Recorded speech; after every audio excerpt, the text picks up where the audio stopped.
Welcome to On the Edge with April Mahoney Brains. Here, this is the spot where the conversation is pointed, the guests are sharp, and the responses are never dull. Welcome home, Brains. There's only one requirement to hang out on the edge, is that you open your big brain and close your small mind. Did you bring your thinking caps? It's time to put them on, because the conversation starts now.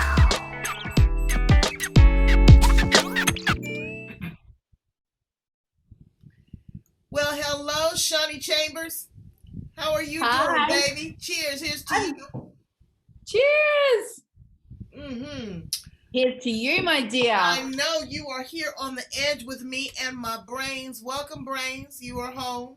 The place where the conversation is pointed, the guests are sharp, and the responses are never dull. And I get that finger twisted all the time. But you know where you are?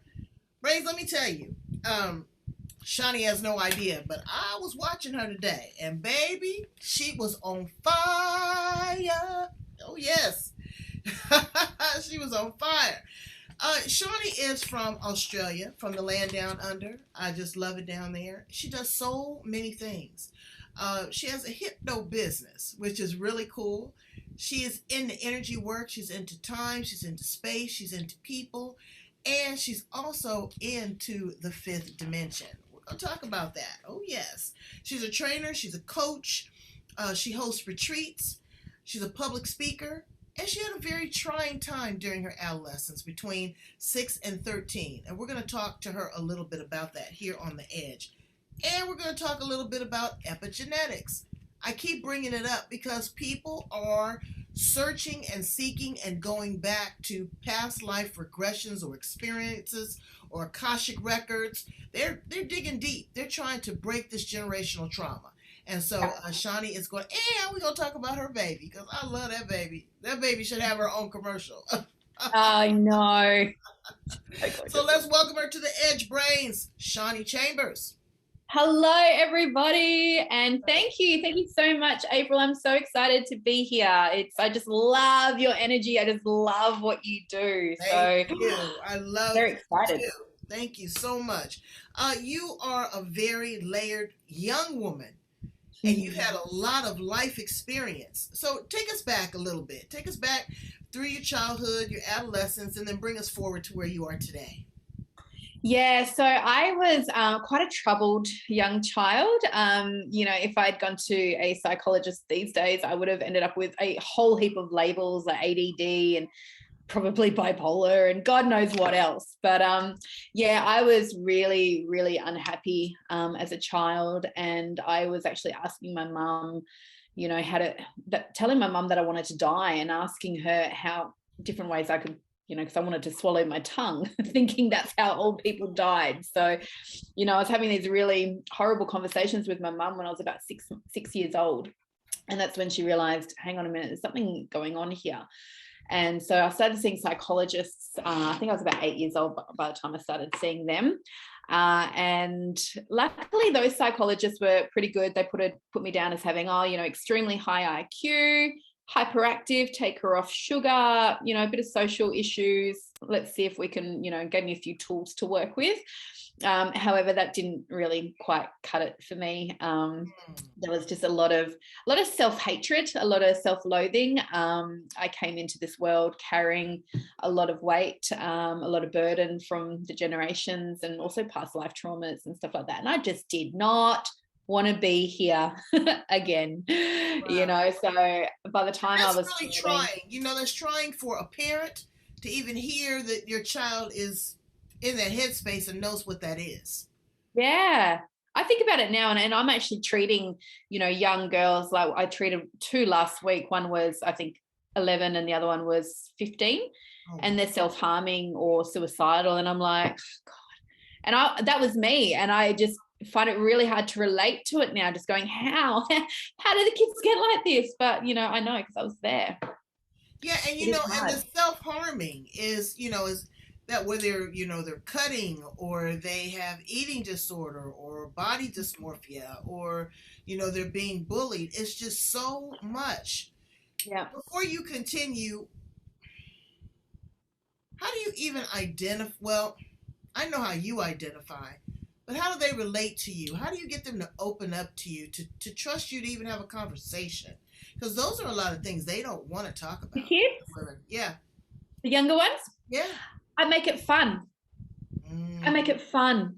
See, they think that they need to go to counselling, and this is how I work with a lot of clients. Depends on what I'm doing with them. Different strokes for different modalities that I do, because I'm a kinesiologist as well. I'm not all like yay with some clients. Yes, you are.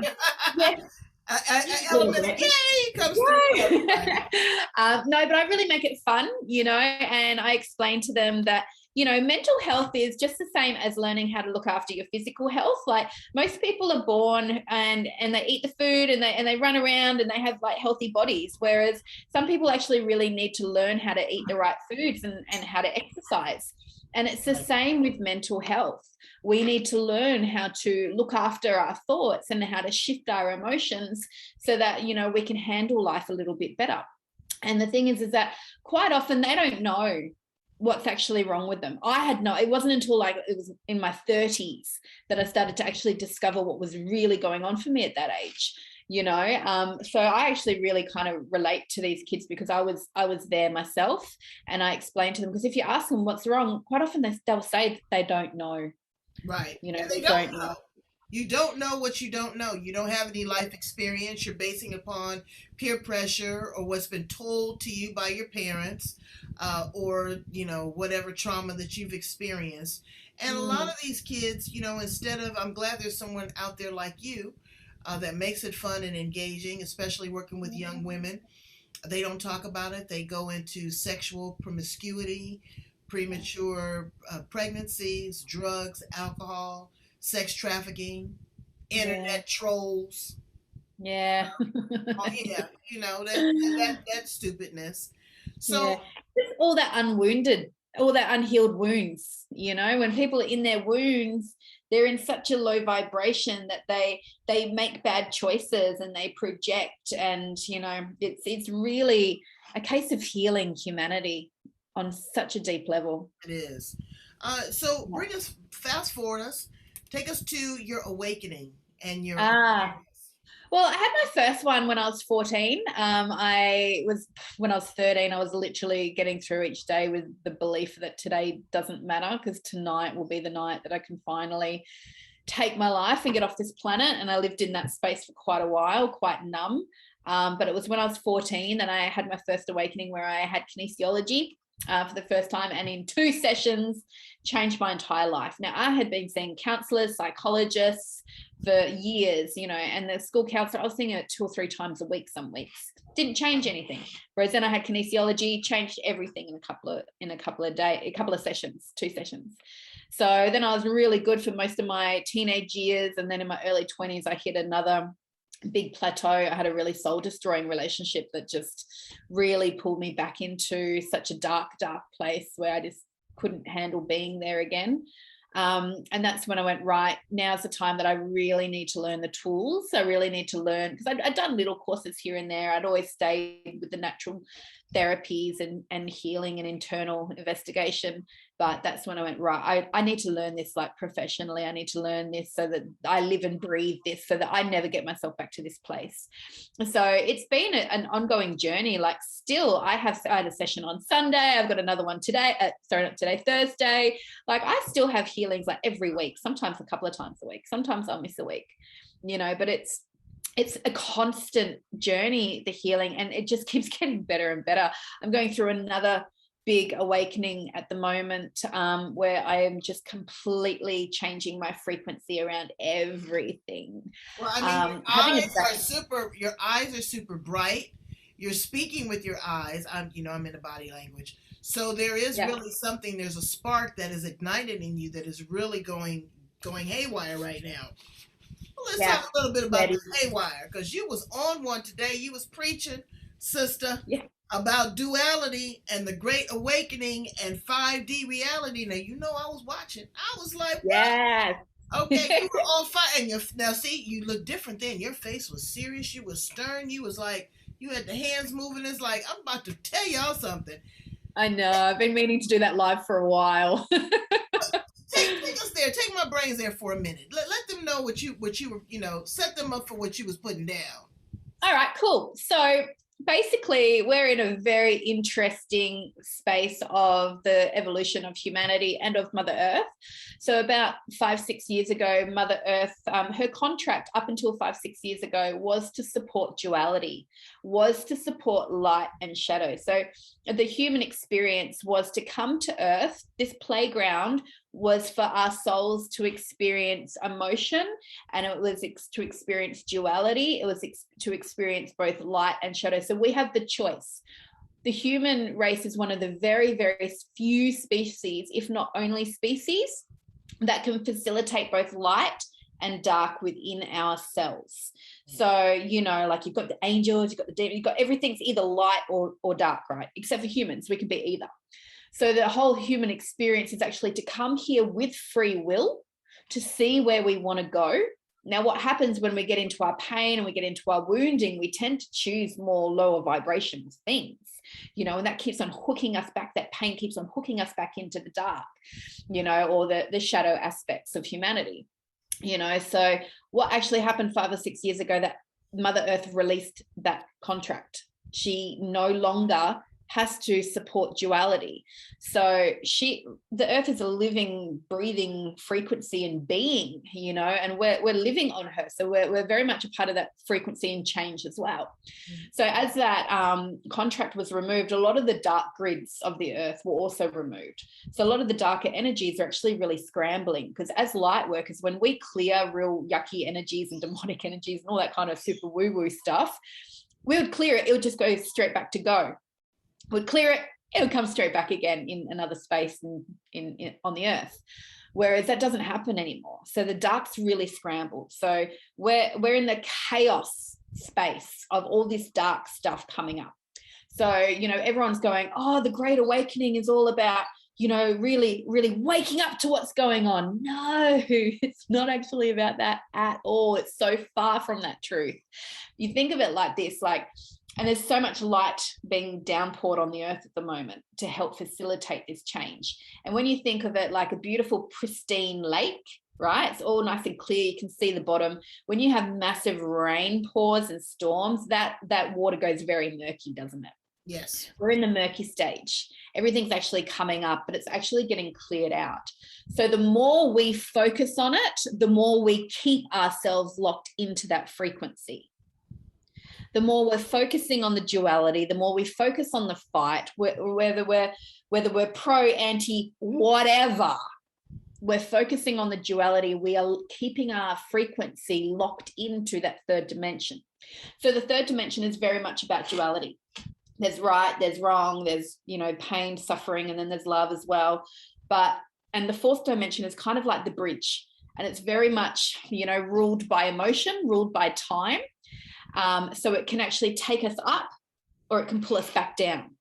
So if we get into the fourth dimension and then we get angry at someone, we're going to go bang, straight back into the third. If we get up into the fourth and we feel love and compassion for another human being, despite what they've done, we'll go up into the fifth dimension.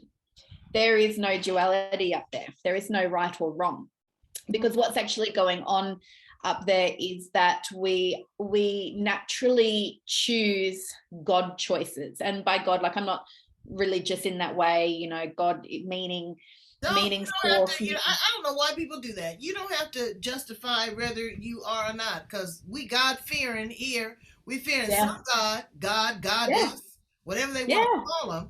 But people have to understand that there is a higher source. There is a higher calling. You didn't just come here abracadabra. No. So my belief in God is more as in the whole totality of love and source, Right. None of this constriction around it, right? So when we're up in that dimension, we naturally choose things that are good for us and things that are good for humanity. So there is no wrong, because we don't want that. When we're really up in that high frequency, if someone hurts us, we feel compassion for them, that they must have been in a bad place to do that. When we're up in that high frequency, when we make a mistake, when we do wrong, we go, oh, wow, I shouldn't have done that. We learn and we move on. In 3D, we hold guilt, we hold shame, and we really lock ourselves into not being good enough. Well, I'm so Whereas glad once that we you're are up in, ascending. Yeah. we are. But not some people are already living in that new earth frequency. I very much am most of the time. Me Yeah. too. Me too. But we all drop back down into it. It's a case of just keep on bringing ourselves back up It again. is. And it's an awareness and it's a discipline. Yes. And it's definitely. self-care. You have to be conscious of it. It's like when you wake up in the morning, you're in a bad mood. Some people are like, okay, you know what? Give me a little space. I didn't wake up on the best side of the bed. Other people just pour their venom straight on you. They just bite down and so it's a choice, and it's about being aware. So you are a trainer and a coach. Yes. Tell us about what you train and coach on. Okay, so I train practitioners. So I train other therapists in modalities that I have created myself. So I work both on my own and also with the incredible Emma Romano. If you don't know who she is, you need to start following her. She's amazing. She lives in Melbourne, and we work very, very closely together, training practitioners. We've got our own thing, and then we've got our thing that we do together. So we've been running retreats. We were running international retreats pre, all this stuff happening. Whereas now we were just running them in Perth, and now we can't actually guarantee that the borders are going to be open for her to get over here. So we're actually taking all of our training online now, which is exciting. It means that anyone from all over the world can actually learn the tools that we teach. So what we do and the way that we work that is so different and so effective is that we really believe in multidimensional healing. And we really believe that, you've got your conscious mind, that's only 5% of the brain. That's, when you're having counseling, psychology, they're only working with the 5% that you're aware of. We work also with the unconscious mind, which is your subconscious, where all that programming is held, where all the belief systems are held, that kind of thing. We work with the energy body, which is like your aura, your chakras. Every single thought, feeling that you've had has got an energetic imprint in your system. You need to clear out the imprint as well. And then we work on a soul level. So we get people to tune into their higher self. So I'm not the one advising you on anything. I'm actually putting you into a trance state where your higher self downloads the wisdom. So everything comes through as an epiphany. It's really, really powerful work. And we also work on a cellular level, clearing through the DNA, because our cells are living beings. There's some studies that I'm looking into and training in at the moment where they talk of the higher being and the lower beings within us, and not lower beings as in bad, as in just this, that's the terminology for it. But our cells are the lower beings. Our cells have, and by lower, it's just lower consciousness, where our higher consciousness is, the part of us that's kind of meant to be in control. But the lower beings, which are our cells, are the ones that are holding all the imprints and the pain and the programming and stuff like that. So it's like holding them like the Akashic records. Are you the Akashic records? Do you do that at all? Oh, I'm looking into that. I think that's my next thing, because I study everything. It just keeps on jumping up at me. Yeah, I've had some guests on my show that say that you can go into this place, and this place will, and I'm not trying to call it mythical or magical, but it's a special space, and it holds all the records, and that's what we have to do. We have to hold space for people, because time is an illusion. Yeah, it is. It is. It's really not real. There's no such thing. No, and people don't get that. They think, oh, okay, well, I'll do it tomorrow. They procrastinate. The next 15 seconds are not guaranteed. People die like that. And especially what's going on with this invisible devil, I call it, of COVID-19, and what that is not ensuing on us is the uncertainty and the disbelief and the fear that we are imposing on ourselves. Yeah. But let me ask you another question. You are a new mom. Yeah. And you have brought this ray of sunshine into the world. Just amazing. She's amazing. But as a parent and seeing the world as it is today, what are some of your concerns for her? And then I want to... I have none. You have none. I have no concerns whatsoever. I'm excited. You know, she's chosen to be here. I was not with her father, she was not planned, but she came through very strongly, very telepathic, saying that this is what's meant to, I had to let go of all my old belief systems. Like, I wanted to meet my man and be married and, have like my picket fence and then start popping out children. She's like, no, I need to come in now. I need to be here. I'm like, okay. So, and she's a master manifester as well, you know, having her frequency with my frequency, we just click our fingers and what we need is right there. I have no concerns for her at all, because she's got me mothering her. So I'm going to really teach her. And, you know, luckily her dad and I are on the same page about, you know, some of the major things moving forward. So no, I have no concerns. Like, she has definitely come in at a very interesting time, and I'm really hoping that we can speed up this evolutionary process, because we're moving into 5D, and the more of us that can actually start anchoring the light of the new earth, and she's another little light. So together we're anchoring the light for humanity to be able to move quicker through this chaos, because chaos precedes evolution. We're actually moving into a much bigger, better, beautiful time, but we've got to go through the turmoil first. Oh yeah, you got to get through the vortex.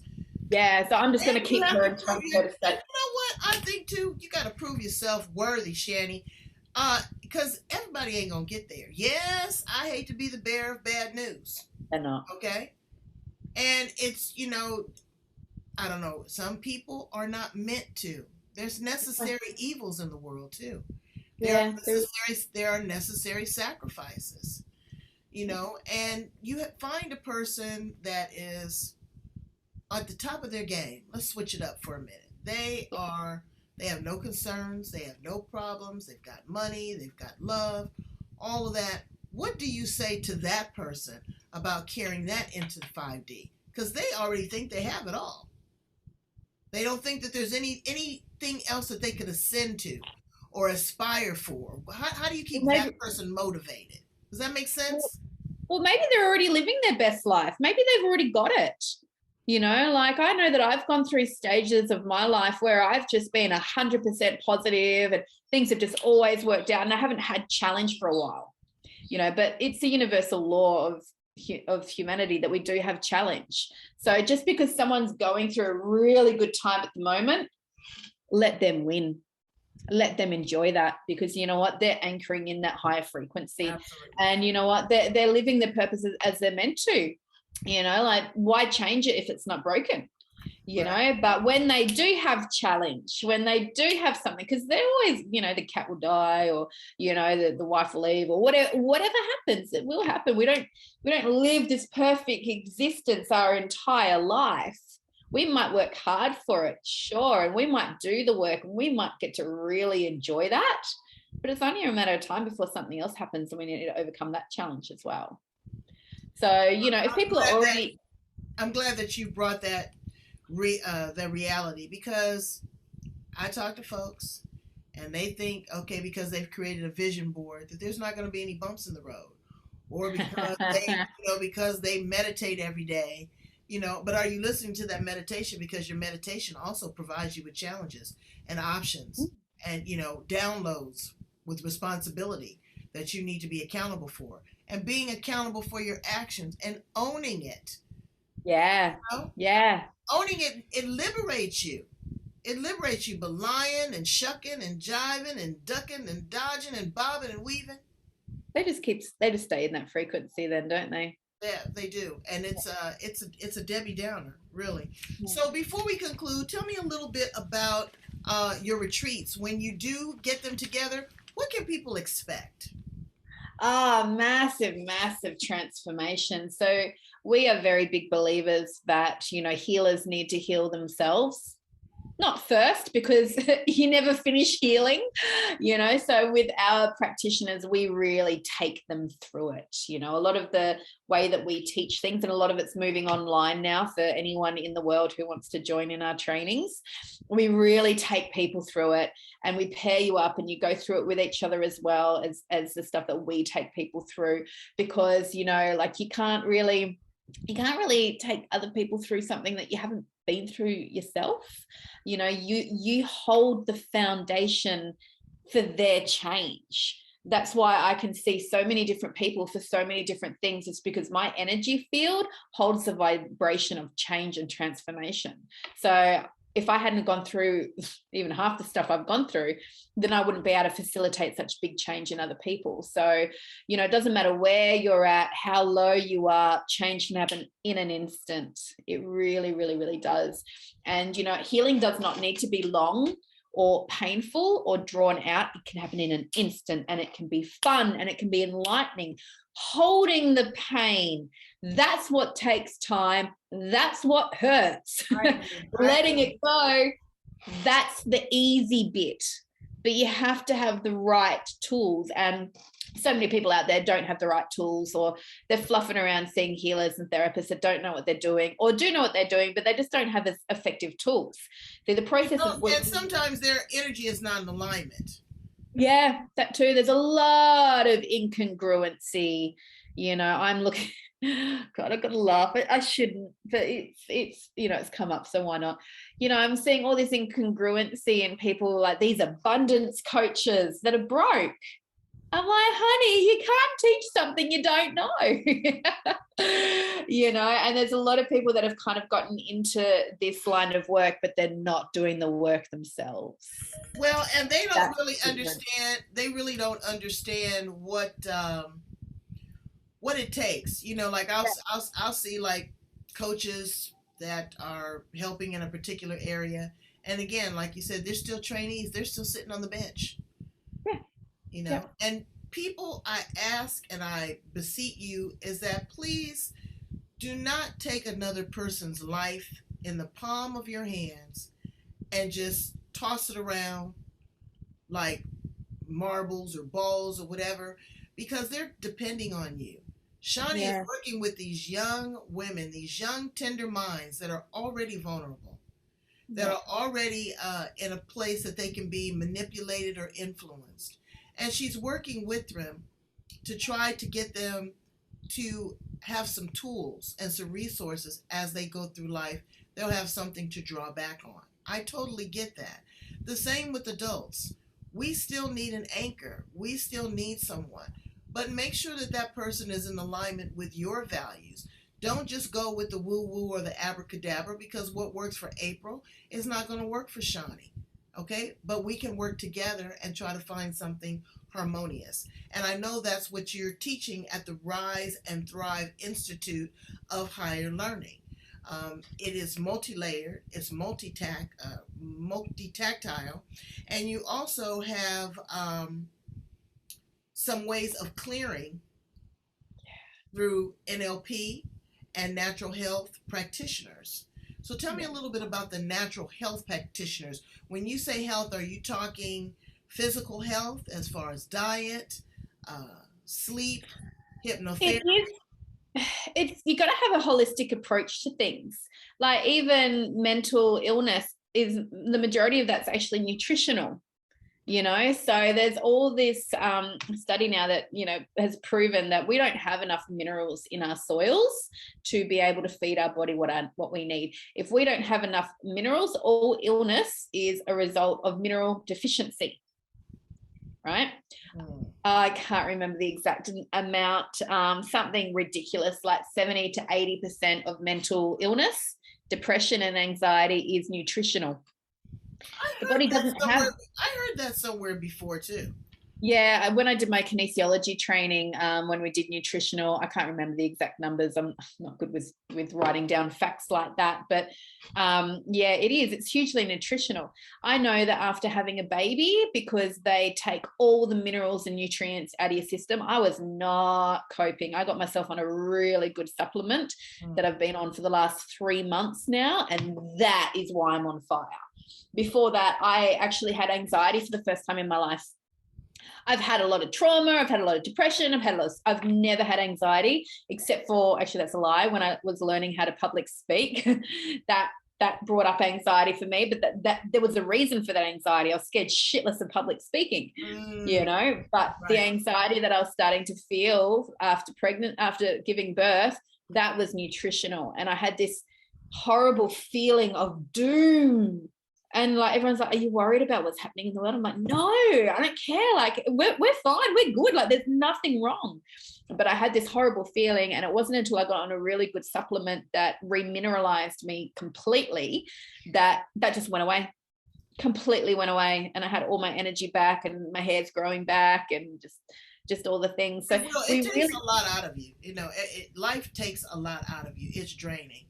yeah. So let me ask you, outside of the supplement, what do you do to cleanse yourself before you set off to work with a new client? You're taking on their anxiety, you're taking on their stress, you're taking on their pain, but No, you're I'm also not. taking on their No, joy. no, I'm not taking on anything. And this is a Really? massive misconception. And so many people go, oh, you must find this work really draining. Like, why would I? Like, this is life-giving. This is great work, you know, because what I'm doing is I'm clearing the energy. I'm not taking it on. I'm transmuting it. So this is where a lot of people, and this is a very important message for a lot of the light workers out there, because it is a social construct. It's a social belief that an empath, I hate the word empath, I actually stay away from it, even though that kind of describes me a little bit. I use the word sensitive, because the social belief systems around empaths is that we just sponge everything up and take everything on. That's not helping anybody. That's not helping. We're the ones that are meant to be helping the world. We can't help the world when we're carrying everybody's shit. Right. You know, it's our job to learn how to transmute that. So yeah, I love working with people, whatever they've got going on. Like I just hold space, you know, like every now and again I'll feel like, especially when something first comes up, I'm like, oh God, and I'll feel it and I'll step straight back out of it and I'll shift it.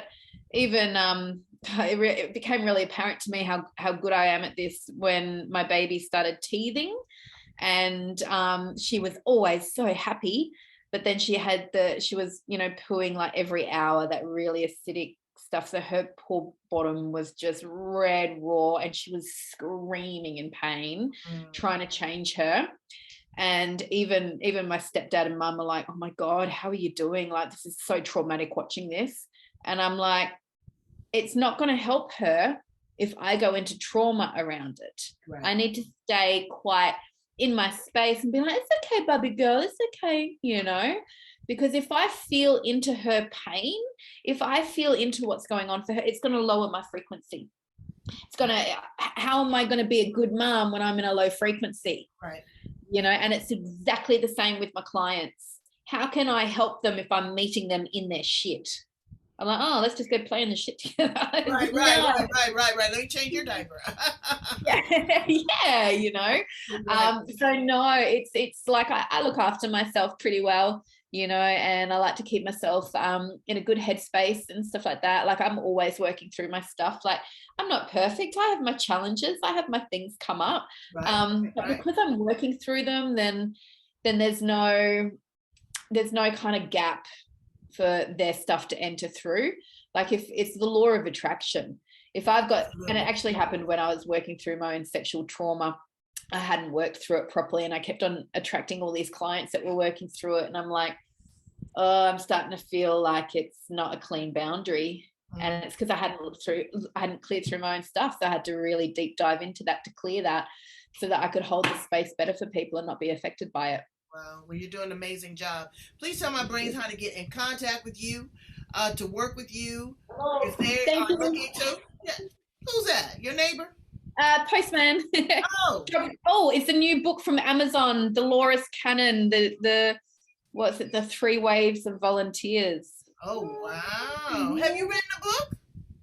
I am co-authoring at the moment. I actually haven't told anyone. Tell me a little bit about that before we conclude. Tell me a little bit about that, and then we'll get all your contact information. I was keeping it a secret, but I'll let everyone know for you. So I'm working with the beautiful Tracy Jewell. It is a self-care book for mamas. Oh, wow. And I'm writing a piece on co-parenting with grace. Oh, you know, and that is so wonderful. We have a blended family. I have stepchildren, and it has just been such a blessing to get to that maturity stage. Yeah. where that you realize that it is not about you anymore. Okay, our thing just didn't work out, but I love you enough to set you free. I want you to be happy. I want you to be in a well balanced space. So when you do introduce this other person into our child's life, that there is, a level of understanding, that there's some boundaries, there's some respect, there's no chaos. And again, like you said, your daughter's with her dad right now, and she just lights up. She can't wait to see him. Yeah, That's a it beautiful does. A thing. little face. And it gives you a break too, because mothering, I don't care how much and how cute they are, girl, they can get on your damn nerves. Non-stop. And you got to be happy and perky and laughing and playing and giggling. Sometimes you just don't feel it. So I'm glad that you have, a co-parent chapter in the book that tells people how to be mature about this. It's not easy, okay? But once you extract money, sex, that's it. Because the sex is the control, and the money is the control. And once you get those two things, and those aren't really important, and you look at the little tiny cute baby, and she is absolutely adorable. I'm telling you, you should put her in a baby diaper commercial. Send some of her videos to these diaper companies or baby food or whatever while she's still young, because again, she is absolutely beautiful. So now back to the important stuff. How to get in contact with you, Shani. The best way, honestly, would be just to stalk me on Facebook. I've nearly reached my capacity of friends. So you're probably better off sending me a private message as well as sending me a friend request. Send me a private message, say that you've seen this and that you'd like to connect, and I can add you on Facebook, and you can follow in my journey. If I've run out of friend request spaces, you can still follow the journey. Because Facebook has really changed. It has, hasn't it? It has, but you have to understand that it's a business for him too. This is not just, we're riding this pony for free. So I thank you, Mr. Zuckerberg, for what you do provide. But again, they can follow you. Are you on Instagram? Are you on LinkedIn and Twitter? I am. I haven't really done a lot there. It's definitely my next thing. I'm just trying to get everything else sorted. I'm about to move house and taking all my trainings online. I'm writing a new program at the moment. Oh, wow. But it is really my next thing is to get a good VA just to kind of do all that for me, so I can just produce here on Facebook. That's easy, and then they can just send it everywhere else. I've also got 2 websites in the process of getting built, one for my business and one for one of my trainings and one for me. So I'm a little bit behind in the times at the moment. But it's ascending. It's an evolution, and we don't just go straight up like this. It's a progression. We want to rise. Yeah. We want to rise, and you are doing a phenomenal job. And I want to thank you so much for being here on the edge with me and my brains. And loving you and loving that baby. I wish I could hug her up. Tell her Auntie April loves her. And I will. Thank you so much for the work that you do and for holding light and space for others. Thank you. And thank you so much for today. It's been so much fun. You're amazing. All You're right, brains, get yourself together. We're trying to give it to you. We're trying to take you higher. Bye.